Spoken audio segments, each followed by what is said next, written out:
You talked about racial integration. Talk about the role that race plays in poverty in your research, both in Evicted and this book. Is there, um, are there conclusions you could draw from how this country continues to both, misconnect a racial component of poverty, and what can we do to address that? Yeah, it's impossible to write a book about American poverty without also writing a book about American racism. They are just connected in such an intimate way. An important first step is to recognize that, Black poverty and white poverty aren't the same thing. Hmm. Most folks who are white and poor live in very different neighborhoods, more economically diverse and less poor neighborhoods than a lot of families who are African American and live below the poverty line.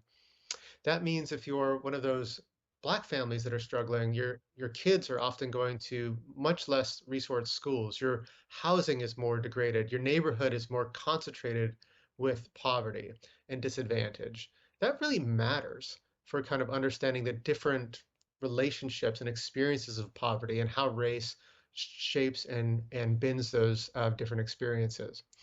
It's also important to recognize that, many of us who are looking at the poverty problem, our views and attitudes can be shaped by racism. So there's really a lot of convincing evidence that shows that Americans support certain welfare policies more if they don't think those policies are going to African American families. That's a really concerning finding. There's also a lot of evidence that shows that job market discrimination against African Americans looking for jobs hasn't changed in 30 years. No progress in a generation.